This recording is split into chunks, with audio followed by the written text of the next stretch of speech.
hindi na tama ang ginagawa ninyo kay VP Sara at kay Presidente Duterte. Nagalit sa akin. Bakit daw ganon? Mas Duterte pa daw ako kesa sa Marcos. Sa loob-loob ko, hindi ka naman Marcos. Hello.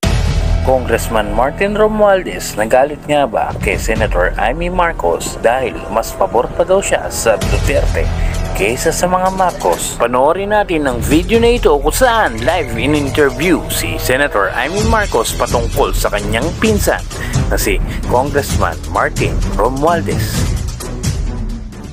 Ay tila ikinadismaya po ni House Speaker ang tila pagpanig niyo po sa mga Duterte.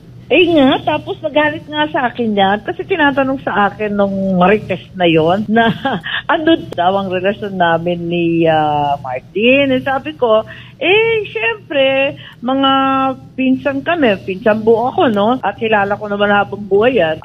Okay lang naman, pabanjing-banjing lang naman kami. Hindi ko maakalain magiging ganito, no? At alam ko na may tampo sa akin. Sinabi ko, paano? Sinabi ko naman ng loud and clear na hindi na tama ang ginagawa ninyo kay VP Sara at kay Presidente Duterte. Hindi tama yun. Hindi naman nakikipag-away. Sinasabing napakatapang ng mga Duterte. Matapang nga, bait-bait sa atin. Wala namang ginawa kundi tumulong. Nakipag-alyado, kaya nakabalik. Ano pang gusto mo? Ba't natin inaaway ang hindi nakikipag-away? Correct. Nagalit sa akin. Bakit daw ganon? Mas Duterte pa daw ako kesa sa Marcos. Sa loob-loob ko, hindi ka naman Marcos. Hello.